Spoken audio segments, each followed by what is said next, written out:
Afinal, psicólogo é coisa de louco? Só faz terapia quem tem problemas?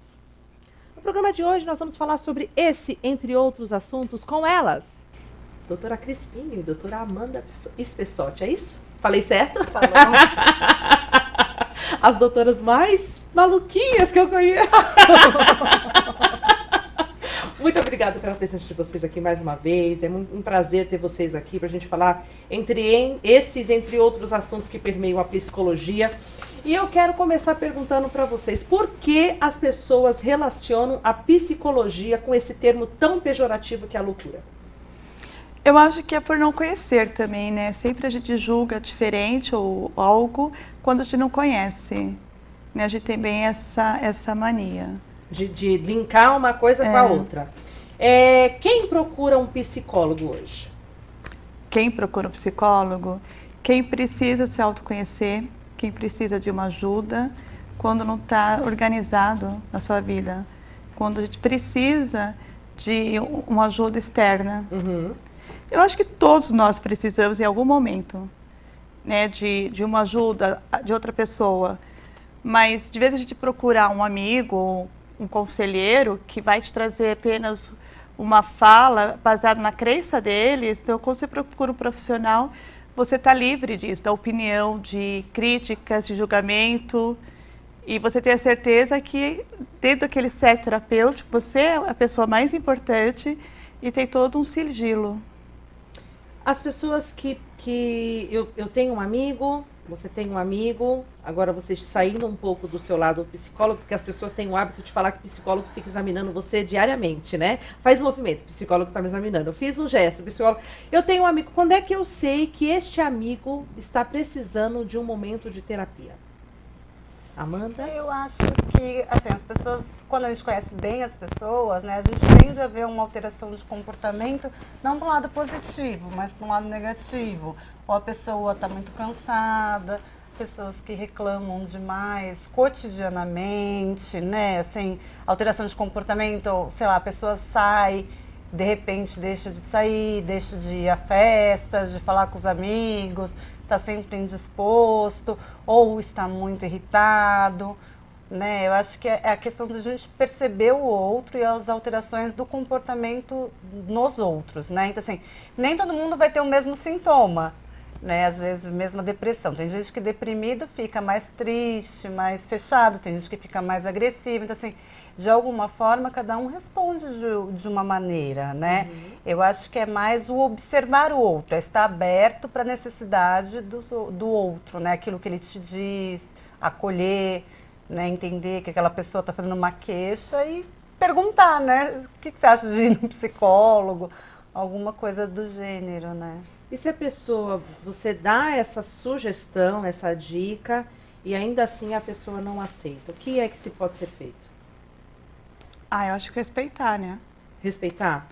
Por mais que você saiba que a pessoa realmente está precisando de um momento ali, eu penso que o terapeuta, o psicólogo, neste momento a pessoa vai lá para descarregar. E mesmo assim, se a pessoa não aceitar, a gente precisa respeitar esse momento. Então, Raquel, eu acho que a terapia, não sei se a Amanda concorda comigo, nem sempre ela é para todos. Às vezes a gente tem um momento ideal. Uhum. Às vezes a gente até precisa, mas aquele momento a dor é tão psíquica, é tão grande, que eu não vou suportar mexer com aquilo.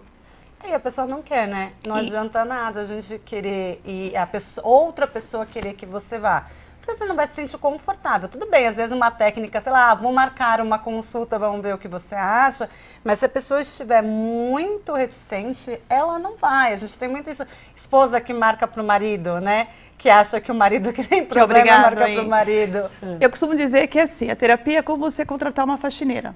Você vai contratar uma faxineira perfeita, aquela que passa cotonete tudo que é canto. Ela é ótima, o preço é bom, tudo que te agrada, mas você não abre a sua casa. Uhum. Ela não vai conseguir. Então, quando você vai ao psicólogo, procurar uma terapia, e você não está aberto, você não está disposto não tem como acontecer o processo. Então, quando a pessoa não pode ir obrigada, porque ela não consegue, e o terapeuta também não tem acesso. Então, não fica uma coisa, não tem o processo. Agora, qual a diferença? Autoajuda, psicologia, psiquiatria e psicoterapia. Ah, Autoajuda, na verdade, são técnicas, né? Acho que mais baseada em coaching, alguma coisa. Eu não tenho formação, eu posso fazer uma autoajuda. Então, tem livros, né, e tem cursos, Sim, né, que não são graduações nem nada, são cursos extracurriculares, que daí cada curso tem lá o seu currículo, sua diretriz e diz quem é que pode fazer ou não. Né? A gente nas livrarias tem muita autoajuda. Banca de jornal, né? Banca de jornal. No horóscopo tem bastante autoajuda. Psiquiatria é uma área da medicina voltada às dificuldades mentais, né? Dificuldades comportamentais ligadas ao cérebro. Né? Então, é uma área da medicina voltada para isso, para medicação, para essas coisas. Né? Psicólogo não medica, psicólogo não faz prescrição de floral, essas coisas. Né? E psicoterapia a gente faz com psicólogo. Né? Tem outros tipos de terapia, mas não tem 5 anos de formação, não é uma graduação, são outros tipos de formação, na verdade. Não é uma psicoterapia, ela pode estar junto com o psicólogo? Ela está junto com o psicólogo? Ela é a atuação do psicólogo. Ela é a atuação do psicólogo. Sim. O que eu acho legal de frisar, complementando o que a Amanda falou, que eu acho que a autoajuda você faz com você mesmo, né? Você procura meios para se ajudar. Quando você vai fazer a terapia, é outra visão. É como eu te convidasse você para olhar pelo meu ângulo. Sim. Então, ele te dá um autoconhecimento do que você não consegue na autoajuda. Porque eu vou conhecer você, eu vou conhecer todo o seu contexto só pela sua fala. E eu vou montando, e eu vou te devolvendo o que você te dando o meu olhar. Então, eu acho que vem um autoconhecimento. Você acaba se conhecendo pela visão do outro. Porque muitas vezes, a gente sempre acha que nós somos a vítima, que o outro é culpado, porque a gente não consegue analisar o nosso próprio comportamento. Então, eu acho que a terapia com psicólogo é isso. É quando você consegue olhar pelos olhos de outra pessoa. E isso traz verdadeiro conhecimento. Quando na autoajuda, é uma coisa só sua com você mesmo. Então, você sempre vai continuar naquela visão. Então, se você se acha que você é a vítima e sempre o outro é culpado, mesmo na autoajuda, você vai continuar achando que você é a vítima e o culpado e não vai haver mudança de comportamento. Você falou uma coisa muito interessante agora, que é uma questão sobre o autoconhecimento. E eu sempre costumo dizer, porque é uma área que eu gosto, eu comecei a fazer terapia online na pandemia, uma coisa de doido, né? E funciona. É uma coisa que funciona, né? Para adulto funciona. Fala assim, nossa, como é que faz terapia online? Para mim funcionou muito, e essa questão do autoconhecimento eu acho que é muito importante. A pessoa só muda quando conhece. Eu fiz um relato recentemente no meu Instagram, que na terapia em casa, as pessoas que convivem comigo em casa deveriam apontar os meus defeitos e as minhas qualidades numa folha. O meu filho fez uma folha em PDF que eu não consegui mudar nada. Te amo, filho. Então, é importante as pessoas, dessa questão desse autoconhecimento que você frisou bem, a pessoa se conhecer para ela assim mudar. É aí que entra a terapia. É aí que vocês entram nesse questionamento. Aí que acontece a mudança. Porque toda mudança, ela é interna, de dentro para fora. Então, quando você consegue entrar nesse processo desse autoconhecimento do paciente, do cliente, se autoconhecer, ele vai começar a refletir e querer mudar. Qual é o mais, não sei se pode dizer mais difícil, mas vamos colocar a palavra complexa aqui. O que vocês acham que é mais complexo no atendimento? Uma criança, um adulto, um idoso, um adolescente? Dá para vocês conseguem pontuar? Cada caso é um caso, né? Mas eu acho que com a criança são contextos diferentes. Porque com a criança tem que entrar com o ludo, né, com a ludoterapia, com a brincadeira, porque a criança praticamente ela não sabe por que ela está lá, muitas vezes. Sim. Então você entra com a brincadeira e a gente tem que tomar cuidado também com o que a gente vai falar com os pais. Então com a criança a gente acaba tendo mais trabalho, mais jogo de cintura e mais técnicas. Com o adulto ele acaba já sabendo que ele está lá. Então eu acho que é mais fácil. Acho que cada caso é um caso, né? Assim, depende, né? Não tem uma faixa etária específica com maior complexidade do atendimento. A criança, a gente pode dizer que tem isso, tem mais técnicas, Sim. né, a serem aplicadas. E mais contextos, né? Embora a criança também, de alguma forma, seja de mais fácil acesso, até de mais fácil resolução, dependendo se for uma coisa pontual. Então, assim, é sempre uma balança, né? A criança, a gente também depende muito da família. Eu acho que é cada caso, assim, vai da pessoa, do que está acontecendo, do contexto, mas as técnicas variam um pouco de faixa etária para faixa etária. Vocês falaram sobre criança, que vocês usam outros tipos de técnica. Eu sei que tem professoras nos assistindo agora. Como a professora percebe que a criança necessita de uma atenção especial? Ela está ali na sala de aula e, de repente, ela viu uma aluninha, um aluninho que está com um comportamento um pouquinho diferente. Qual é uma conduta? Como que ela consegue diferenciar a demanda isso? maior que vem da escola, ela vem pelo comportamento e ela vem pelo déficit de atenção e hiperatividade. Sim. É aquela criança que não consegue acompanhar a sala de aula, os estudos, tem um baixo rendimento, não consegue ficar parada. Essa é a maior demanda que eu tenho em relação às crianças. Com as crianças? De escola, sim. Quando é encaminhado pela escola. Embora também as pessoas não prestem muita atenção naqueles alunos quietinhos, né? Às vezes os alunos quietinhos, que também não dão muito trabalho, são crianças que também precisam de atenção e de ajuda, né? Eu digo, a gente sempre tem que notar as alterações de comportamento, sejam supostamente positivas, né? Que daí seria uma coisa cultural, que criança boazinha, quietinha, que não dá trabalho, é a criança boa, e a criança que está de alguma forma atrapalhando ou fazendo algum tipo de comportamento que não é legal, é a ruinzinha, né? Mas muitas vezes essa criança quieta, embotada, num canto, que não fala, que não se expressa, está em muito maior sofrimento do que a outra que é pronta, porque pelo menos de alguma forma a outra está colocando para fora, muito sem sentido, óbvio, mas assim, está expondo tipo um pedido de socorro, que a gente chama, né? E a quietinha, encolhida, fica ali com aquelas, né, com as dores dela, sem que nenhum adulto tenha acesso. Então, acho que qualquer comportamento que foge do equilíbrio, que foge de uma coisa aceitável, principalmente professora que está super acostumada a lidar com criança, né, eu digo que é a melhor diretriz até do que mãe e pai, porque às vezes a gente está convivendo com aquele filho e não percebe essas alterações. É sempre bom notar, né, na dúvida é melhor você pesquisar e mandar para terapia ou, né, fazer denúncia, fazer qualquer coisa. É muito melhor do que você se omitir. Sim. Né? Eu acho que assim, é melhor a gente ainda pecar por excesso do que se omitir, né? Então, assim, pode ir para terapia e daí a gente entender que não, que é uma questão da criança, qualquer coisa assim, do que deixar sem suporte. Porque normalmente a criança que está quieta, ela traz mais sofrimento, né? Às vezes são assuntos mais graves do que a bagunceira, Sim. né?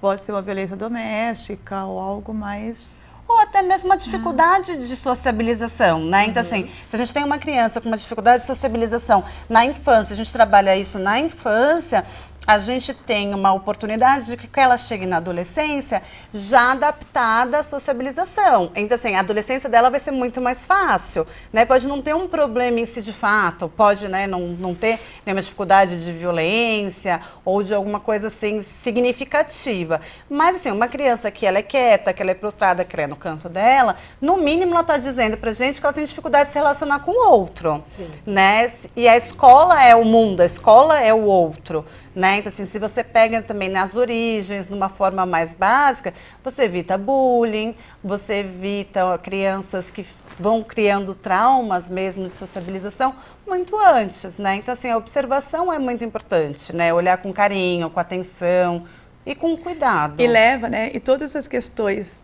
infantil, elas não acabam, né? Elas vão levar para a vida adulta, que é essa grande questão, né? A criança que já teve um trauma na infantil, ela pode carregar isso até a sua maioridade. Provavelmente ela carrega.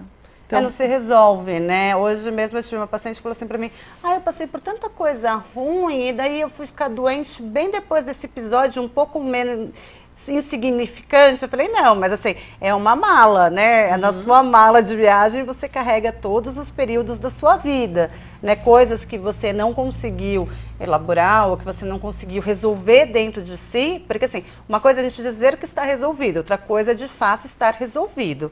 E a gente só consegue perceber isso quando também a gente está em processo terapêutico, porque a outra pessoa pode dizer pra gente, olha, eu percebo que não está tão bem resolvido assim, mas a gente vai carregando algumas coisas. Ok, tem coisas que realmente são insignificantes ou que não fazem sentido para aquela pessoa, mas a gente vai carregando, né? Carregando. Chega uma hora que às vezes você tem uma crise depressiva, uma crise de pânico ou alguma coisa assim, você fala assim, nossa, mas é uma coisa muito pequena, muito menor do que tudo aquilo que eu passei lá atrás. Sim, realmente, porque tudo que você passou lá atrás está no mais e dá o igual. Fez uma somatória. Sim.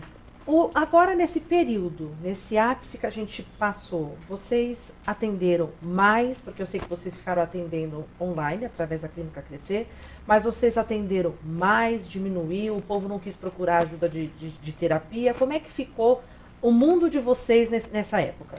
Então, no processo de pandemia, funcionou bastante o online e agora está retornando bastante. O presencial? Presencial. Vocês faziam vídeo por vídeo? Sim.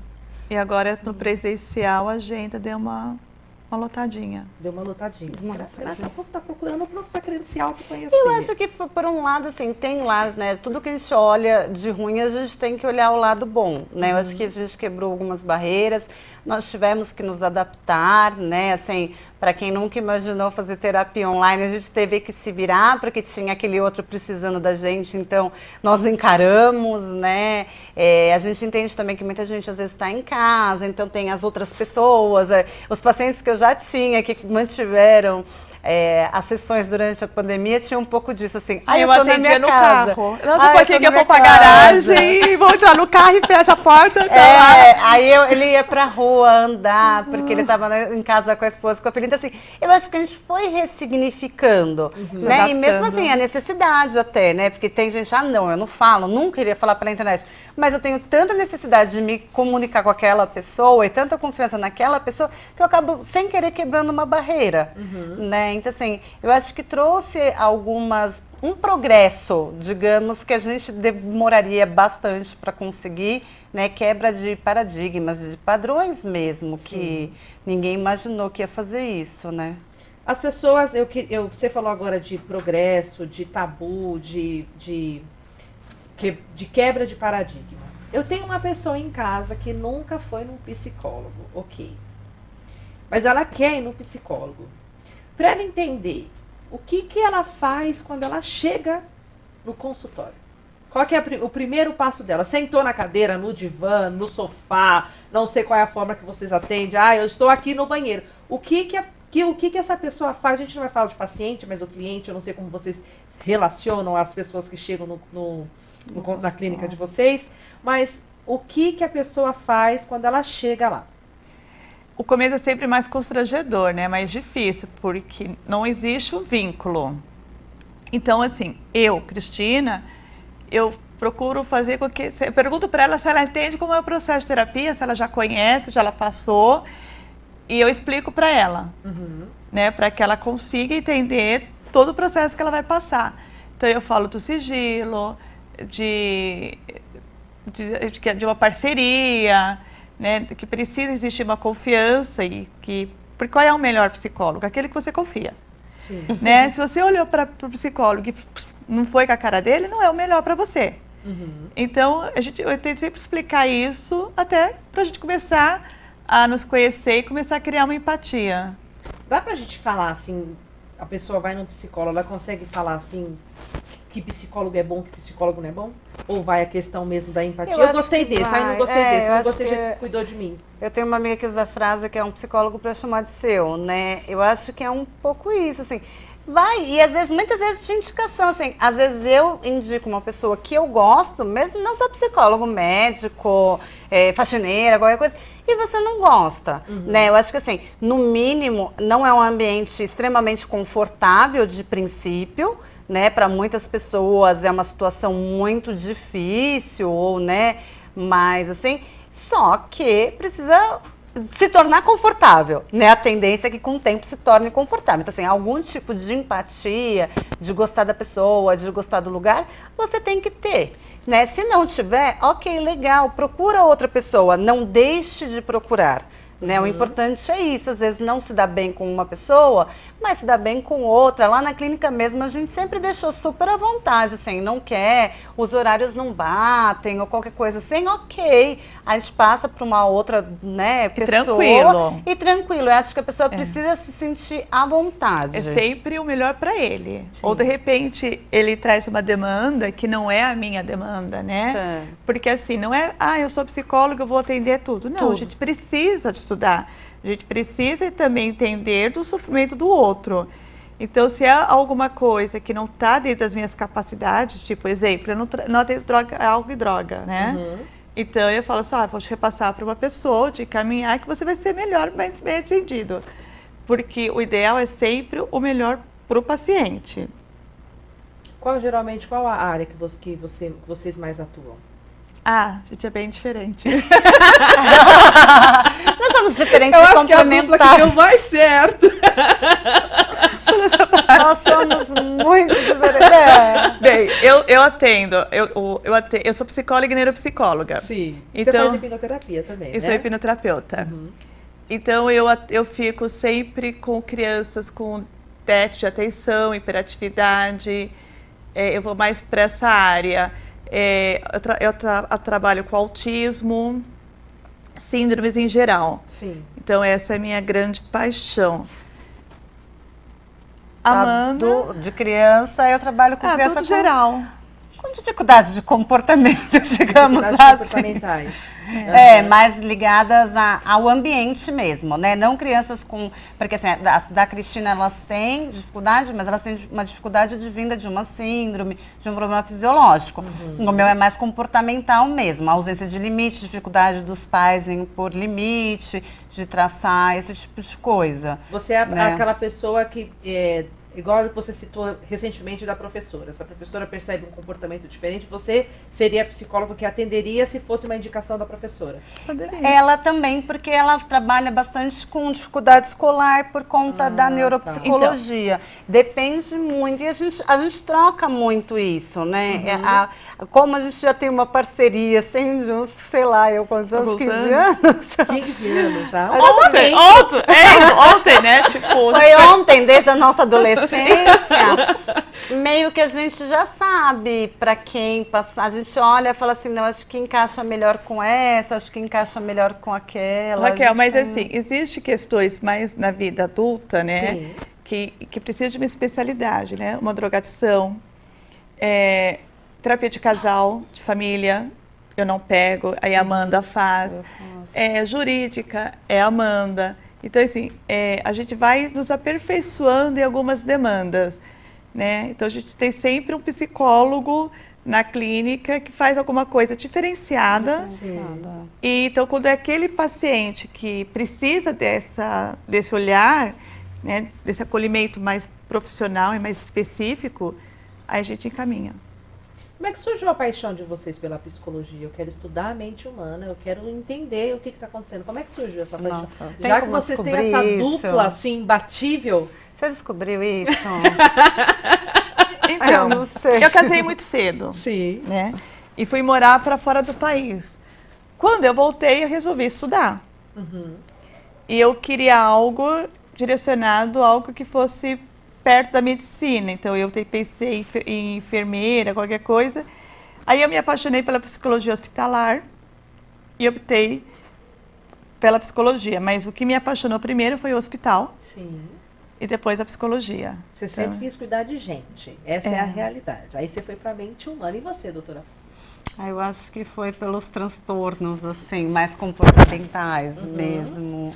Mais para a área criminal, que eu acabei indo, essas coisas, tudo isso sempre me fascinou, assim, porque algumas pessoas têm um comportamento tão alterado frente a outras, né? E a gente sempre fica buscando por explicações mágicas, às vezes coisas que não tem muita explicação, né? E daí a gente acaba caindo num, sei lá, na cultura, no comodismo, até a imagem, né, de quem vai ao psicólogo é uma pessoa com transtornos, né, ou louca. Eu acho que vem muito disso, de uma cultura que é irrigada, né, que a gente pensa sempre que a pessoa que está lá é louca, né? Eu falo, gente, se a pessoa estiver louca, ela não tem nem sanidade para procurar um psicólogo, então tá tudo bem, né? Se vai buscar um psicólogo, ainda tem um pouquinho de sanidade. Doutora Cris, hipnoterapia. Eu tenho uma curiosidade enorme. Você hipnotiza as pessoas que as pessoas falam tudo que acontece? Não. Não. Como é que é esse negócio? Porque, de repente, uma esposa liga e hipnotiza meu marido. Ele fala tudo que aconteceu na semana passada. Não. Como é esse processo? É um processo mágico. Eu falo que a hipnose mudou a minha vida pessoal. Mas a hipnose, você não consegue hipnotizar ninguém que ele não queira. Sim. Né? Você tem que dar o consentimento. E você fica o tempo todo consciente. Você permite que as coisas aconteçam. E quando você faz a hipnoterapia, né, que acaba sendo mais ou menos uma sessão de 4 horas, quando terminar a sessão de 4 horas, você vai lembrar de tudo. De todos os momentos. Lembra de tudo. Você lembra de tudo. Então, você nunca perde a sua consciência. Então, o tempo todo, você está trabalhando com o seu inconsciente, mas a sua consciência está lá. Em que momento se usa a hipnoterapia?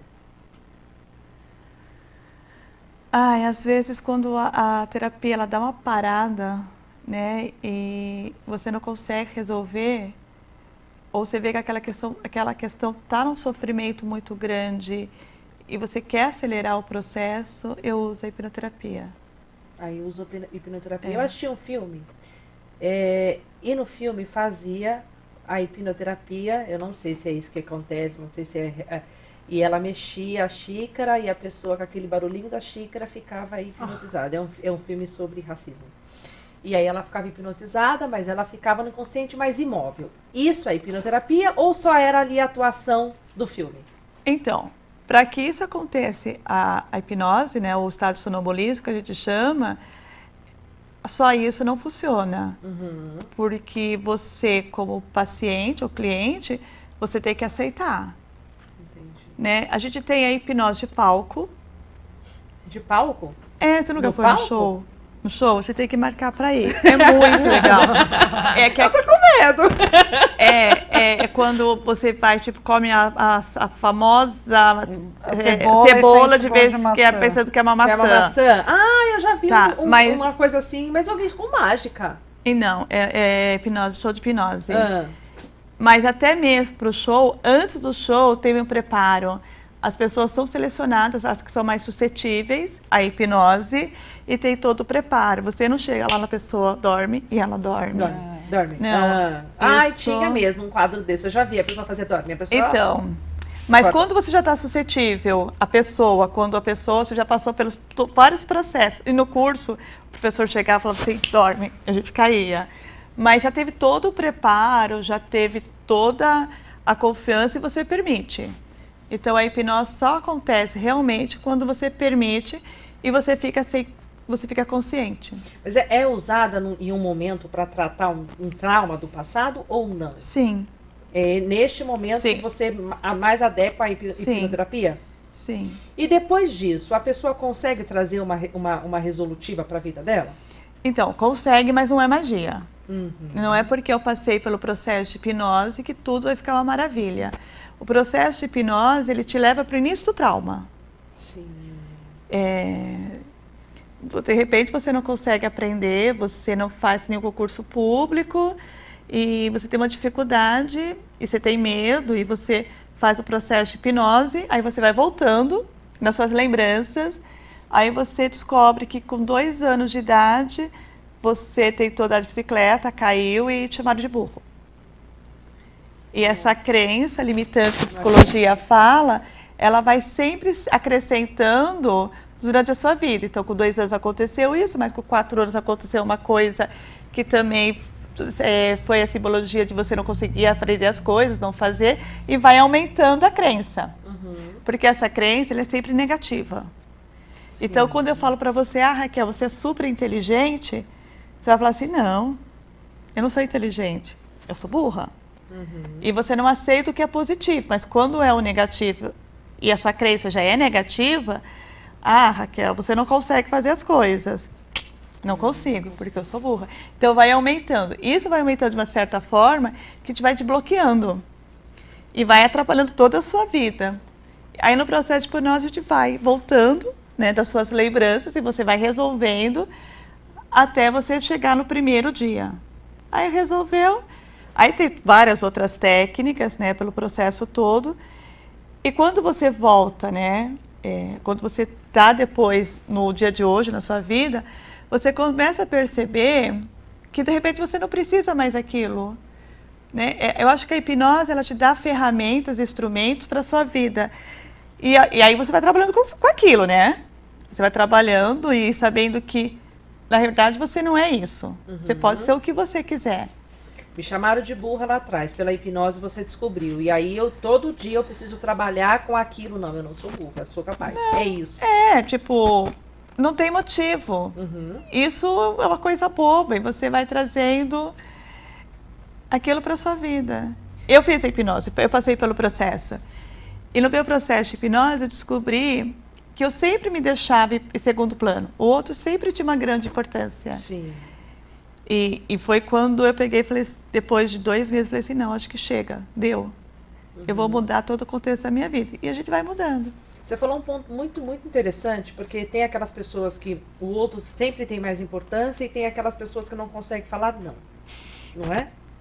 Para essas pessoas, porque eu sei que tem muita gente assistindo, eu conheço gente que está assistindo agora, que tem essa dificuldade. Para essas pessoas que sempre priorizam o outro e também não conseguem falar não. Qual a dica de vocês hoje? Eu acho que as duas coisas andam juntas, né? Quando a gente não sabe falar não, a gente no fundo está priorizando o outro, né?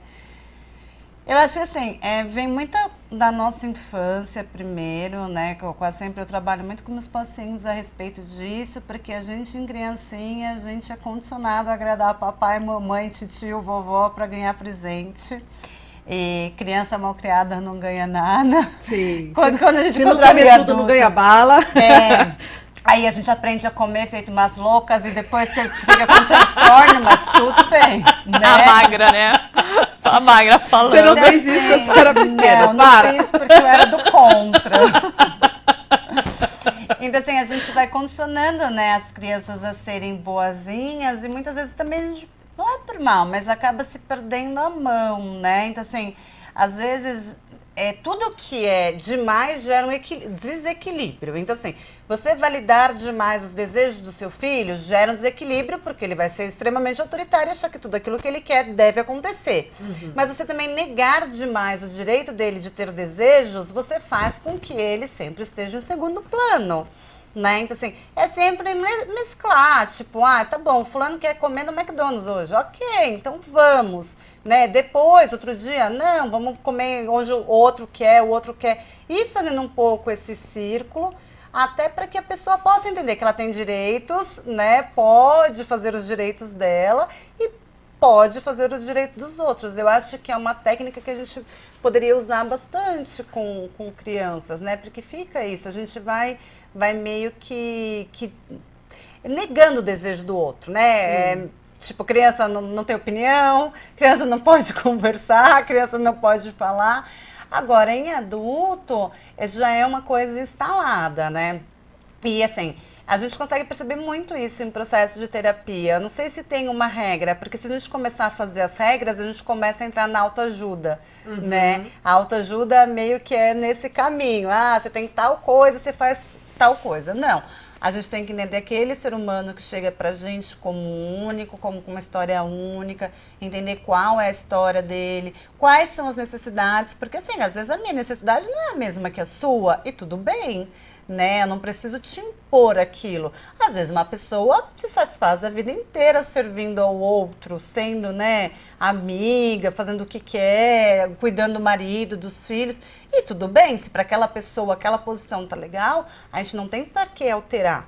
né? Então, assim, o mais indicado para quem deseja essas mudanças não são dicas, e sim é seguir para um processo terapêutico mesmo, de autoconhecimento, da gente poder perceber se é isso mesmo, né? Porque tem muita coisa que a gente também se engana. E perceber o que está incomodando, né? Porque esse exemplo que a Amanda falou, da pessoa que é submissa, o que faz as coisas, o que cuida do outro, tá tudo bem, essa pessoa não vai chegar no nosso consultório, porque ela está bem. Não importa o que ela faça ou como ela vive, porque a gente não é o certo ou errado. Não é porque as pessoas não têm que seguir um padrão. Só chega no nosso consultório aquela pessoa que não está feliz com ela mesma. Não quer se conhecer. Agora, tem essa pessoa que adora servir o outro e tem a pessoa que é o autossuficiente, que eu sei fazer tudo, que eu sou maravilhosa. Não, maravilhosa eu sei que eu sou. Mas assim, eu sou autossuficiente, eu sei fazer tudo, eu não preciso de ninguém, tudo que eu faço é melhor, aquela autoestima super... transcendeu o entendimento humano. Como trabalhar com pessoas assim, chatas. É chato. Não, diariamente. Chato. Gente, a pessoa que sabe tudo, que é boa em tudo, é uma pessoa chata. Não sei. Não? Eu não tô entendendo. Como trabalhar com essas pessoas assim? Porque é uma coisa meio... Porque você põe uma folha assim, mas o jeito que eu ponho a minha folha é melhor. Poxa. Eu acho questionando, né? Eu acho que o questionamento, dando devolutiva, né? De como ela está sendo, provocando a reflexão, não tem muito como mudar o outro. Porque é nos extremos, né? De novo, é o que eu estava falando, é o extremo. Ou você serve demais, ou você é servido demais. Então, de novo, é o desequilíbrio, onde há desequilíbrio, há a frustração, há a fragilidade. Então, nem todo mundo que se acha tão bom, ou diz se achar tão bom, é tão bom assim e se acha tão bom. Né? A gente diz que das pessoas mais duras existem muito mais fragilidades do que nas pessoas dramáticas. Né? Então, assim, às vezes as pessoas vestem uma capa, vestem uma máscara para proteger as suas fragilidades, né? Então, assim, até no exemplo que a Cristina deu, do burro, ainda fiquei pensando, às vezes a pessoa também pode se achar, tipo, para evitar essa sensação de burrice, né, de que eu não sei nada, então eu me torno super, hiper inteligente. Ninguém nunca vai conseguir dizer para mim que eu sou burro, eu sou melhor em tudo. Então, assim, de uma situação... Pode se abrir vários leques. A gente não tem muito como dimensionar, você fez tal coisa, tal coisa. Não é uma física, fórmula. Não é matemática, não é exata, é humanas. Então, assim, de uma matéria humanas, né, tendo a pessoa como única, como um ser cheio de história, com as suas frustrações e felicidades, a gente não tem muito como dimensionar. A gente tem uma ideia, óbvio, que a gente trabalha com isso, dá para ter uma ideia, né, mas a gente não tem muito o que fazer.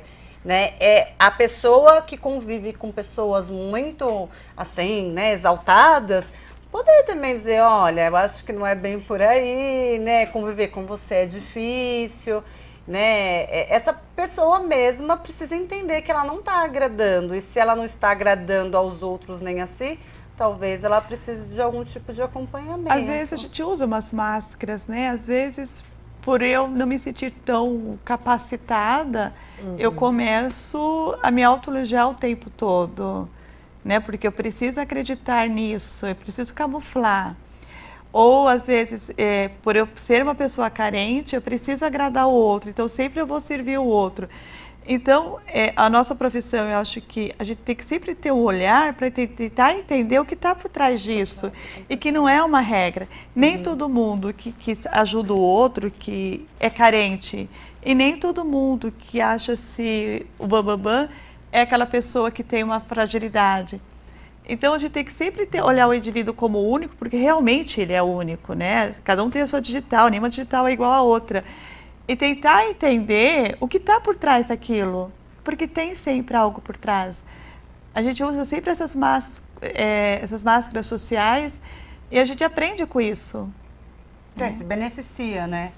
A gente chama de ganho secundária, assim, por mais que a pessoa sofra, ela está recebendo alguma coisa. Também né? tem que ver isso, se ela tem aquele ganho secundário e ela está segurando aquilo com todas as garras. Então, não é um processo tão fácil da pessoa ir na terapia e a gente desvenda ou usa bola de cristal. É um processo que leva o seu tempo e por isso que a gente precisa muito que a pessoa que está no processo junto com a gente queira também estar. esteja disponível. É, Sim. porque assim, a gente já sabe que quando se vai, o adulto quando vai à terapia, não vai porque a vida dela tá boa. É tipo igreja, né? Ninguém chega porque tá tudo bem. É, então, ela vai com a dor dela. E no processo de terapia é isso que a gente vai mexer, na dor dela. Na dor. Então, ela tem que estar disposta e a gente tenta fazer o ambiente mais agradável por cima, por esse contexto. Mas nem sempre é possível, né? Eu tive uma paciente que ela ficou, acho que, sessões e sessões que ela só conseguia chorar. Chorar. Então, assim, ela não falava uma palavra. Eu tive que aguentar um choro com ela, né? Era o tempo dela. Ah, mas ela veio chorar? Não, ela veio chorar porque ela precisa chorar. Se eu, como terapeuta, não consigo escutar o choro dela, quem vai escutar? E muita gente não escuta, né? Até porque, de novo, né, culturalmente, Então, enraizado de que o choro é um extremo sofrimento que você tem que evitar, né? Porque você fala assim, engole o seu choro. Engole o Vai, choro. a vida é bela, o Desde sol tá criança, lindo. Não, a pessoa faz isso, né? Você tá acabada e vai falar com sua amiga, imagina, sua vida é ótima, você tem marido, filho, dinheiro. Então, assim, o outro também não valida, não reconhece que você pode sofrer, Sim, não é porque você tem marido, filho, dinheiro, ou que você tem uma situação boa que você não pode estar sofrendo, né? Então, assim, tem tudo isso. E, às vezes, a pessoa está sofrendo, de fato, e ela tem todo o direito de sofrer, né? O sofrimento é dela. E a gente precisa validar esse sofrimento para poder entender esse sofrimento, para poder trabalhar. Fingir que ele não existe não cura ninguém, né? É aquele tal negócio. Você pode fingir durante muitos anos, mas aquilo vai estar ali. Né? Varrer sujeira para debaixo do tapete não limpa o ambiente, só deixa ele mais bonitinho. Uma hora sai, né? Então... Sai pior. Tem tudo isso que a gente precisa perceber, entender. E, de novo, acho que quando a pessoa está em sofrimento, eu acho muito que o comportamento dela vai mudando, né? E quem está acostumado com aquela pessoa percebe, né? Comportamentos de humor, tá rindo, daqui a pouco começa a chorar. Pode ser uma pessoa que está comendo menos, pode ser uma pessoa que está dormindo menos, pode ser uma pessoa que está falando menos, não sei, né? Ou falando mais, ou você vê que a pessoa está mais irritadista, assim, são vários... Mas, assim, existe uma alteração, né? Ela não é unitária, então, assim, óbvio, alguém morreu, ou perdeu o emprego, ou aconteceu alguma coisa, óbvio que eu vou sofrer, né? Mas todo sofrimento tem um período. Passando por esse período, já quer dizer que talvez eu precise de alguma ajuda, alguma coisa, né? É um período médio, não é um período estático, né? Tipo, você, que nem criança, vai andar com 1 ano? Não, tem criança que anda com 8 meses, tem criança que anda com 1 ano e meio. Então, tudo bem, tá dentro do esperado, né? Mas se chega até 2 anos sem andar, alguma coisa tem. Assim, um processo de luto de alguém que, né, perdeu um ente querido, leva de 6 meses a 1 ano? Sim, tudo bem, mas assim...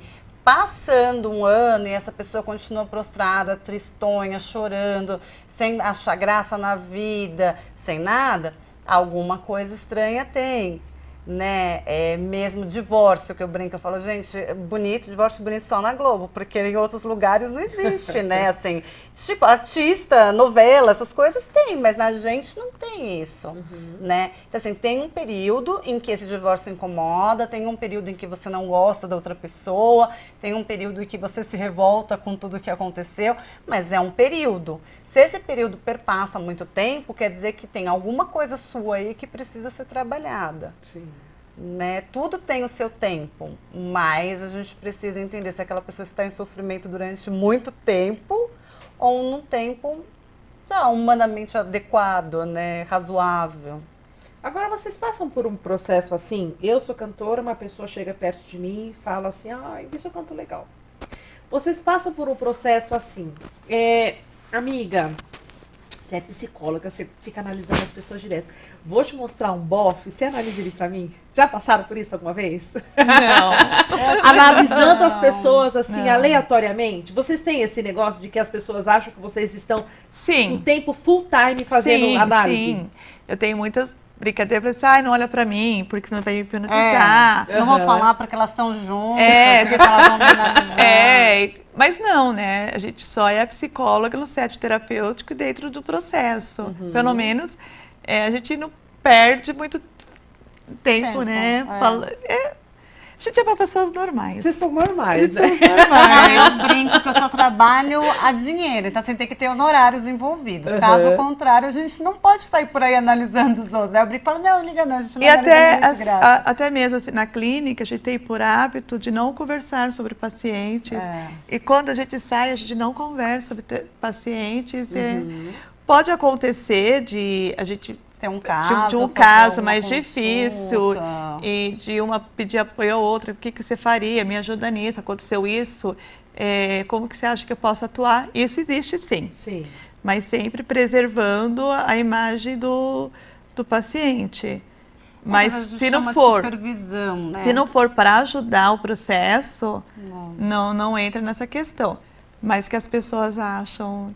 E por que você acha que as pessoas imaginam que o psicólogo tem uma bola de cristal e que vai mudar a vida deles assim, definitiva? Eu vou entrar no consultório deles e agora tudo vai instalar de dedo. Então, eu não acho que eles pensam que é isso. Né? Eu acho que normalmente eles podem até pensar que existe uma receita de bolo. Né? Eu acho que muitas vezes, acho que a crença é eu vou lá e não vou falar e não vai adiantar para nada. A gente não serve muito, a gente serve Ainda tem muito esse preconceito de que quem procura vocês é doido. Sim. E eu vou chegar lá e não vai acontecer nada, só não sei. Tô perdendo meu tempo indo lá. Não sei nem por que eu tô indo lá. Existe muito preconceito na nossa profissão. Eu acho que sim. E tanto tipo, eu vou com a psicóloga fulano de tal porque ela é de São Paulo. Ou você deixa o portão aberto porque eu quero entrar rápido, porque eu não quero que as pessoas saibam que eu estou aqui. Sim. Né? Isso existe. Existe. Gente, eu acho tão chique fazer terapia. Então, mas normalmente... Eu acho tão assim, bom, sabe? Vamos conversar, falar de uma coisa que está acontecendo, o que está me incomodando. Eu acho que ajuda. De pacientes, às vezes, que passam reto pela gente. Às vezes acontece. Finge que você não me conhece. Te encontra em algum lugar, finge que não me conhece. Mas é o momento dele. Então, assim, eu nunca cumprimento ninguém. Sim, né? Se ela me cumprimentar, ok. Sim. Se não cumprimentar, Se não cumprimentar, tudo bem também. Não se magoa, assim. Eu acho que é da pessoa, não tem muito problema, né? Sim. E acredito muito que essa coisa mágica, assim, talvez acabe depois dos primeiros encontros, né? Acho que é uma oportunidade da pessoa chegar até lá. São fases mesmo. A pessoa nega, né? Diz que não vai servir de nada, mas tá bom, eu vou, né? Ou aquela dor é tão grande que ela acha que a gente é mágico ou bruxa que vai fazer uma porçãozinha ali e vai passar, né? Acho que faz parte das fantasias e das crenças humanas e que a gente recebe também numa boa, né? Recebe a pessoa, conversa e daí a gente vai desmistificando juntos também. Não tem muita questão, então, assim, pra gente. É que eu te falei, sempre na minha primeira momento eu explico o que é o processo de terapia. Sim. Até para a pessoa entender que não é ali que eu vou aconselhar, não sou eu que vou direcionar a vida dela e que eu não tenho uma fórmula pronta, que é um processo que a gente vai trabalhar os dois juntos e é algo que a gente vai caminhar os dois, as duas pessoas. E que na minha relação junto com o meu paciente, eu não sei mais da vida dele do que ele mesmo. Então, ele ainda é o condutor da vida dele. Eu só estou ajudando ele a se organizar para ele escolher melhor o que ele deseja para a vida dele. Sim. Porque eu não sei. E tem pessoa que abandona a terapia? Tem. Tem. Não quero mais, não está resolvendo nada. Tem. Tem várias pessoas que não aguentam mexer naquilo que está quieto e espana. Não é o momento. E é uma pena, né? Porque às vezes quando a gente está começando a mexer naquilo, ela não vem mais. Tanto como adulto como criança. Mas também não traz isso, né? Tipo, eu não venho mais porque eu não aguento, né? A frase sempre é longe, não eu tenho estou tempo. sem horário, estou sem dinheiro, né? Ela arranjou desculpas para si e pra gente, até porque também, assim, pra gente, eu ainda falo, prefiro que o paciente seja honesto, dizer para mim assim, eu não vou à terapia hoje porque não estou afim, porque na próxima terapia nós vamos conversar sobre o não estar afim de vir à terapia, do que inventar uma desculpa, uma festa, uma dor de cabeça para não ir na terapia, né? Eu acho que a sinceridade ajuda a gente a trabalhar mais rápido.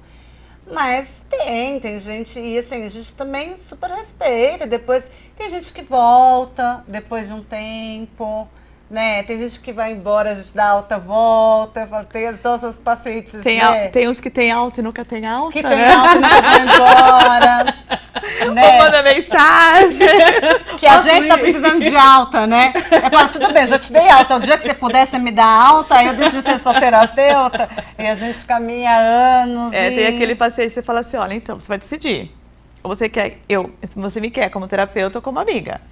Porque as duas coisas não vão rolar. Aí você começa a decidir. Vocês passam por um momento assim, eu acredito que já tenham passado, porque eu conheço algumas psicólogas que já passaram essas informações pra mim. Ela não tem filho, como é que ela vai saber do problema que eu tô passando? Ela nunca divorciou, como é que ela vai saber porque eu divorciei? Ela nunca passou pelo meu problema, como é que ela vai conseguir me orientar para aquilo que eu preciso fazer? Já chegou a alguma situação semelhante a vocês? Eu acho que deve ter, né, assim... Que eu saiba, não. Não dá pra gente... Tanto porque, assim, a pessoa não sabe da nossa vida. Sim. Né? O paciente, ele não sabe o que acontece no nosso privado. Sim. E não é o nosso privado, a nossa vivência como ser humano, que vai nos capacitar para atender.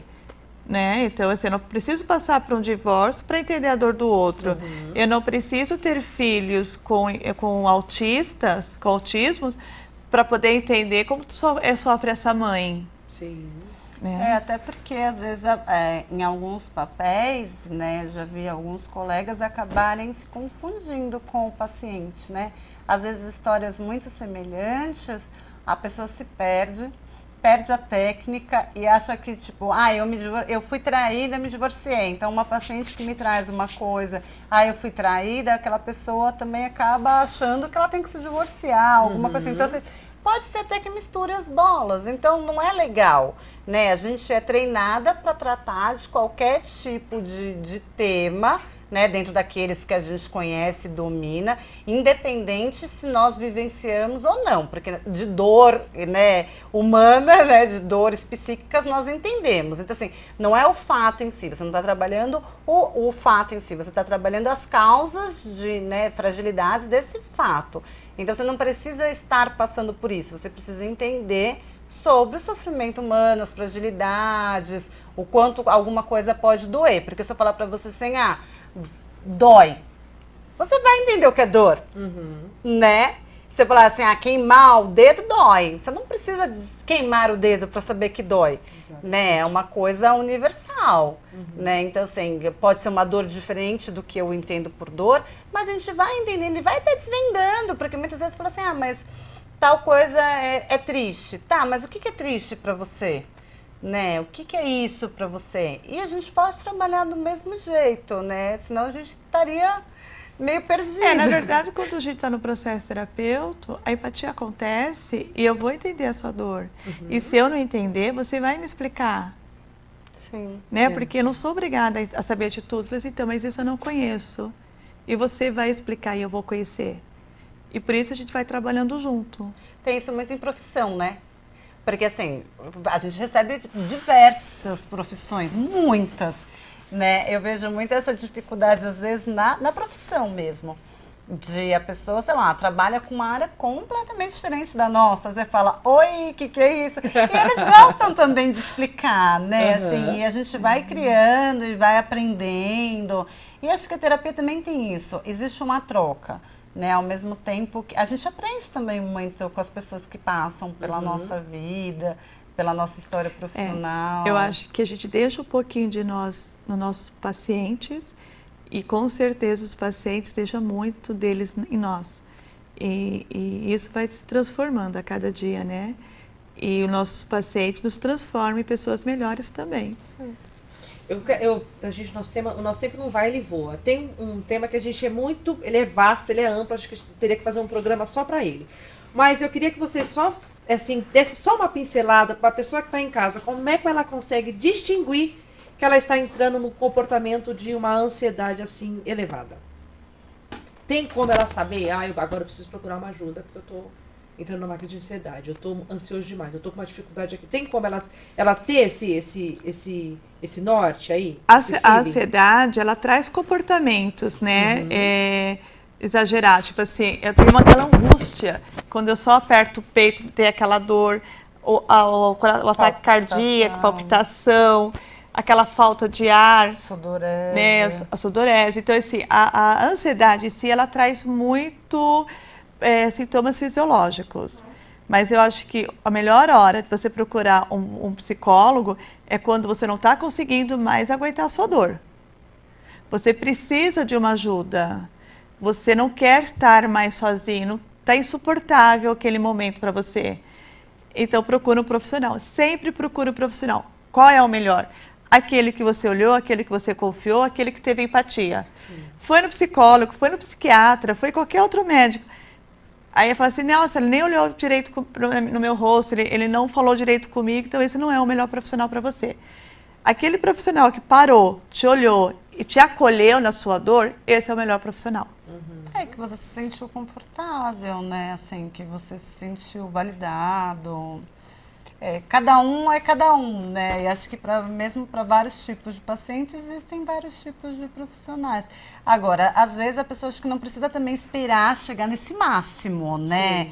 Se você está desconfortável, você está vendo, né? Porque é uma somatória de sintomas, não é assim, tô com taquicardia, é ansiedade, né? Às vezes é estresse daquele dia, daquele momento, mas assim, não consegue dormir, tem insônia, come demais, come de menos. Como eu falei, toda alteração de comportamento constante e duradoura, ela indica algum tipo de sofrimento, né? Agora, tem gente que também chega para terapia só os caquinhos, né?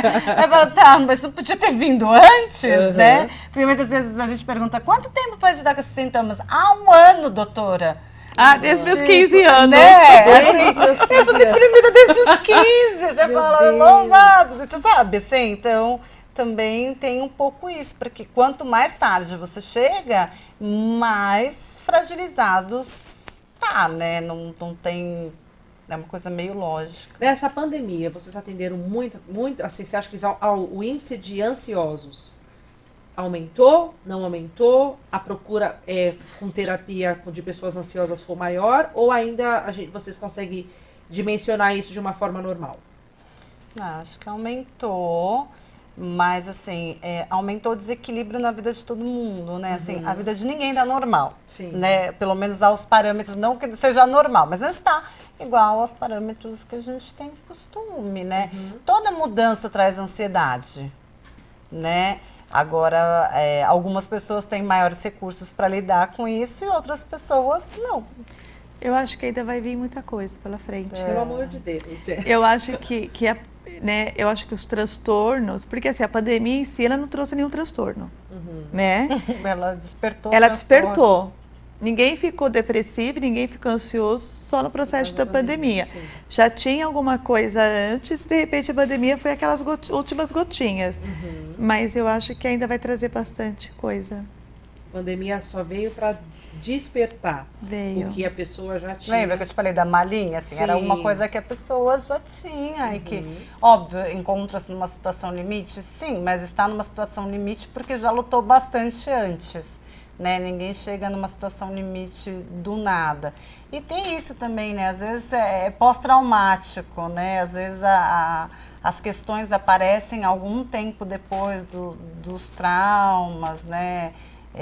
A gente teve que rever muita coisa, acho que teve que rever muito a nossa vida em casa, porque ninguém ficava em casa, né? O interessante é que assim, a gente passava 10, 12 horas fora de casa e de repente ficou enclausurada dentro de casa e teve que se ver com as suas escolhas, com a educação que deu para o filho, com o casamento que tem, e assim vai. Lidar com a realidade, né? Lidar com a realidade, que o trabalho já não estava mais apagando, né? Porque a maioria das pessoas se enfornavam no trabalho e esqueciam da vida, né? E aí foi se conhecendo com a pandemia. Gente, nosso tempo não vai, ele voa. Mas eu queria aqui agradecer vocês por estarem aqui. Eu não falei um terço daquilo que a gente queria falar. Eu acho que 1 hora com a gente é pouco, mas eu quero agradecer vocês do fundo do meu coração por trazer um pouco mais de conhecimento para as pessoas que estão em casa, falando desse tema que é tão abrangente, mas tão enriquecedor. que é a gente ter o nosso autoconhecimento para nós gerarmos uma mudança. Então eu quero agradecer vocês e quero que vocês deixem o contato de vocês, como é que as pessoas que estão em casa acham vocês no Instagram, se vocês quiserem deixar o pessoal, ou se vocês querem deixar diretamente da Clínica Crescer. Fiquem à vontade. A gente trabalha na Clínica Crescer, aqui na cidade de Ibo das Artes. O telefone está na tela. 11 41 14 7648. Ou pode procurar no WhatsApp, que é o 98293 9160. Nós também temos Instagram e também temos Facebook. Clínica Crescer. Tudo Clínica Crescer. Tudo Clínica Crescer. Muito obrigada, doutora Amanda. Muito obrigada, doutora Crispim. Uma fofa que eu conheci também na pandemia. Verdade. Muito obrigada a vocês, está no fundo do meu coração. Obrigada a vocês. Gente, esse foi o Papo Reto aqui na TV das Artes. @TV das Artes é o Instagram da TV, @Raquel Nascimento Oficial é o meu Instagram. Eu espero que você tenha gostado pelo www.tvdasartes.com.br. Na próxima quarta-feira tem mais tema pra você, ó. Beijo do Bico Preto, eu fui.